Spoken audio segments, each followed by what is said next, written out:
जय हिंद दोस्तों। हम सबको जनवरी 2025 से 8th पे कमीशन के गठन और टर्म्स ऑफ रेफरेंस का बेसब्री से इंतजार था। लेकिन वही टर्म्स ऑफ रेफरेंस अब पेंशनर्स के लिए बहुत बड़ी चिंता का विषय बन गई हैं। यही चिंता है आज के वीडियो का टॉपिक। मैंने इस वीडियो को 3 भागों में बांटा है। पार्ट 1 में मैं आपको बताऊंगा कि फिनांस बिल 2025 में सरकार ने पेंशनर्स के बारे में क्या कहा था, क्योंकि ये कहानी फाइनेंस बिल से ही शुरू हुई थी। पार्ट 2 में बताऊंगा कि कैसे सरकार उसी कहानी को 8th पे कमीशन की टर्म्स ऑफ रेफरेंस में आगे लेकर गई है।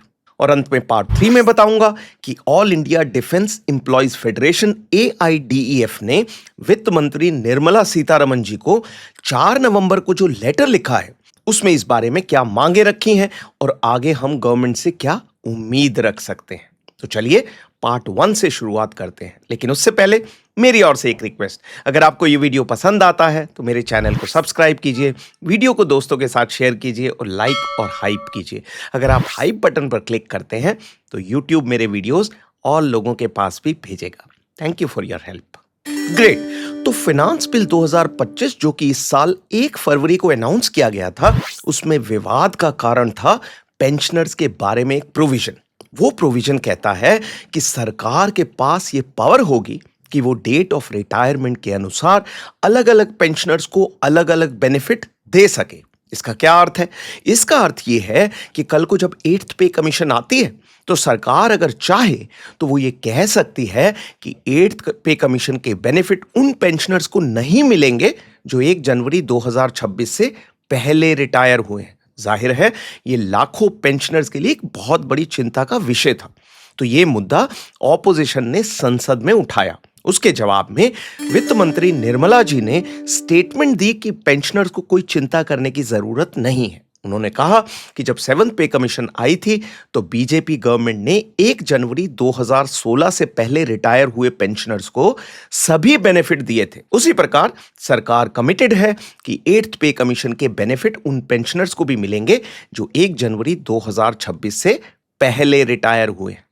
कहने का अर्थ है कि डेट ऑफ रिटायरमेंट के अनुसार पेंशनर्स में कोई अंतर नहीं किया जाएगा। इसके बाद फाइनेंस मिनिस्ट्री के एक ऑफिसर ने मीडिया में यह स्टेटमेंट जारी की। उनका कहना था जितने भी पुराने पे कमीशन रहे हैं उनका लाभ सर्विंग एम्प्लॉयज के साथ साथ पेंशनर्स को भी मिला है। 8th पे कमीशन में भी इस ट्रेडिशन को जारी रखा जाएगा। उसके बाद इसी इशू को और क्लियर करने के लिए पेंशनर्स की सबसे बड़ी बॉडी JCM यानी जॉइंट कंसल्टेटिव मशीनरी और गवर्नमेंट के सेक्रेटरी पेंशन्स के बीच मीटिंग हुई। सेक्रेटरी पेंशन्स वो IAS ऑफिसर हैं जो सरकार की ओर से सभी पेंशन मैटर से डील करते हैं। JCM ने उस मीटिंग में कहा कि ऑनरेबल सुप्रीम कोर्ट ने यह फैसला सुनाया हुआ है कि डेट ऑफ रिटायरमेंट के अनुसार पेंशनर्स में कोई अंतर नहीं किया जा सकता, क्योंकि ये अनकॉन्स्टिट्यूशनल यानी संविधान के खिलाफ है। सेक्रेटरी पेंशन्स ने इस बात को माना और उन्होंने भी JCM के मेंबर्स को वही एश्योरेंस दिया जो वित्त मंत्री जी ने संसद में दिया था कि पेंशनर्स को चिंता करने की कोई जरूरत नहीं है। उसके बाद एक और विवाद भी हुआ। कुछ न्यूज रिपोर्ट्स आई कि भविष्य में पेंशनर्स को हर 6 महीने जो DA बढ़ता है उसका बेनिफिट नहीं मिलेगा। लेकिन सरकार ने फिर से ये क्लैरिफाई किया कि ये न्यूज़ फेक है और जैसा कि होता आया है पेंशनर्स का डियरनेस रिलीफ हर 6 महीने बढ़ता रहेगा। तो फाइनेंस बिल 2025 के बाद जो विवाद हुआ उस पर गवर्नमेंट की ओर से जो क्लैरिफिकेशन यानी स्पष्टीकरण दिए गए वित्त मंत्री, फाइनेंस मिनिस्ट्री और सेक्रेटरी पेंशन्स के द्वारा, उनसे ऐसा लगा कि वो मैटर अब खत्म हो गया है। लेकिन क्या ऐसा हुआ? चलिए देखते हैं पार्ट 2 में और उसके लिए कंपेयर करते हैं 7th और 8th पे कमीशन की टर्म्स ऑफ रेफरेंस को। तो दोस्तों 8th पे कमीशन की टर्म्स ऑफ रेफरेंस में गवर्नमेंट ने बहुत से चेंजेस किए हैं जो कि 7th पे कमीशन में नहीं थे। अगर आप 7th और 8th पे कमीशन की टर्म्स ऑफ रेफरेंस को साइड बाय साइड रखकर पढ़ेंगे तो पाएंगे कि 70% भाषा बिल्कुल सेम है, वर्ड टू वर्ड, लेकिन बाकी 30% भाषा को बिल्कुल बदल दिया गया है और ये सभी चेंजेस किए गए हैं पेंशनर्स के बारे में। अब ऐसा तो हो नहीं सकता कि ये सब चेंजेस ऐसे ही हो गए, इनका कोई ना कोई उद्देश्य तो होगा। तो चलिए एक एक करके इन चेंजेस को देखते हैं और उनका विश्लेषण यानी एनालिसिस करते हैं। सेवंथ पे कमीशन की टर्म्स ऑफ रेफरेंस के इस पॉइंट में जो मैंने रेड बॉक्स में दिखाया है, उसमें लिखा है कि पे कमीशन डिफेंस फोर्सेस की पे, अलाउंसेस, फैसिलिटीज और रिटायरमेंट बेनिफिट्स को रिव्यू करेगी और उन्हें रिवाइज करेगी। ऐसा करते समय वो ध्यान में रखेगी कि सैनिकों की नौकरी की कंडीशंस और टर्म्स ऑफ सर्विस सिविलियन कर्मचारियों से बिल्कुल अलग है। उदाहरण के लिए सैनिकों की एवरेज रिटायरमेंट एज 40 साल है, जबकि सिविलियन कर्मचारियों की रिटायरमेंट एज 60 ईयर्स 60 साल है। अब देखते हैं एट्थ पे कमीशन की टर्म्स ऑफ रेफरेंस को, जो अब आ गई आपकी स्क्रीन पर। तो जैसा कि आप देख रहे हैं, उस पूरे पैराग्राफ को डिलीट कर दिया गया है और उसके बदले में यहां केवल 6 शब्द लिखे हैं, personal belonging to the defence services, और हम सभी को सिविलियन कर्मचारियों की लिस्ट में ही शामिल कर दिया गया है। तो ये था पहला change number 2। Seventh pay commission की टर्म्स ऑफ रेफरेंस के इस पॉइंट में लिखा है कि पे कमीशन पेंशन और रिटायरमेंट बेनिफिट्स को एग्जामिन करेगी और उन्हें रिवाइज करने के बारे में रिकमेंडेशन देगी। एट्थ पे कमीशन में पेंशन और रिटायरमेंट बेनिफिट्स के रिवीजन की ऐसी कोई बात नहीं कही गई है। उसके स्थान पर ये 2 पॉइंट शामिल कर दिए गए हैं, पॉइंट नंबर E2 और F3।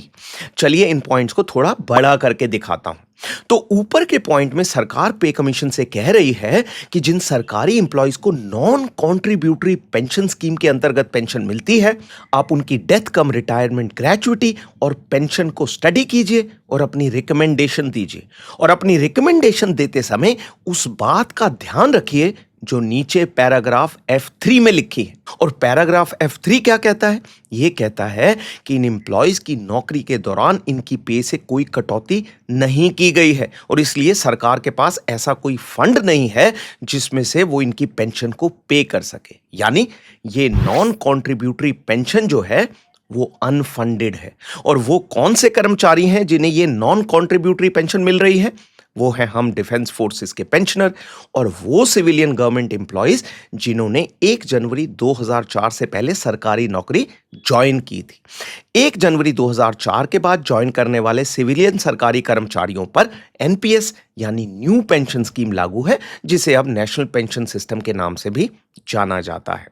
ये दोनों पॉइंट सेवंथ पे कमीशन की टर्म्स ऑफ रेफरेंस में नहीं थे। यहां हम डिफेंस पेंशनर्स के लिए एक अच्छी बात यह है कि अगर पे कमीशन में बाय चांस हमें यह बेनिफिट ना भी मिले तो भी 1 रैंक 1 पेंशन के रिवीजन के समय वो बेनिफिट हमें मिल जाएंगे। लेकिन ओआरओपी बेनिफिट्स भी तो अनफंडेड हैं।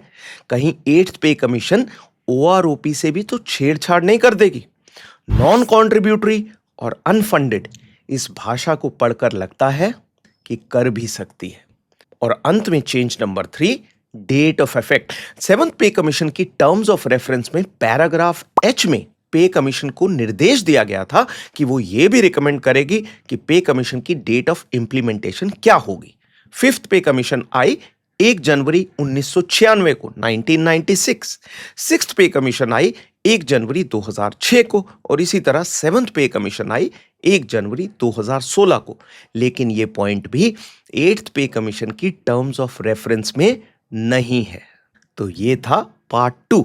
अब आते हैं पार्ट 3 पर और देखते हैं कि all India defence employees federation यानी AIDEF ने वित्त मंत्री जी को इस बारे में 4 नवंबर को जो लेटर लिखा है उसमें इस बारे में क्या मांगे रखी हैं।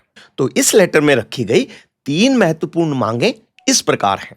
नंबर 1, सेवंथ पे कमीशन की तरह एट्थ पे कमीशन की टर्म्स ऑफ रेफरेंस में डेट ऑफ इंप्लीमेंटेशन को शामिल किया जाए ताकि सभी कर्मचारियों को यह संतुष्टि हो जाए कि एट्थ पे कमीशन के बेनिफिट 1 जनवरी 2026 से ही लागू होंगे।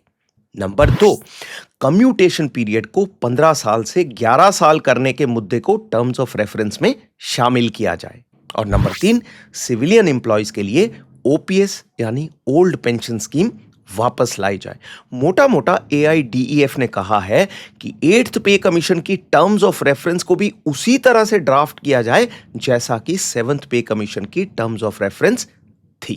तो दोस्तों, अंत में कुल मिलाकर फाइनेंस बिल 2025 और एट्थ पे कमीशन की टर्म्स ऑफ रेफरेंस की भाषा को देखकर ऐसा लगता है कि पेंशनर्स को लेकर गवर्नमेंट का नजरिया ठीक नहीं है। खासकर डिफेंस पेंशनर्स के लिए ये एक बड़ी खतरे की घंटी है। परिणाम क्या होगा, आने वाला समय ही बताएगा। जय हिंद।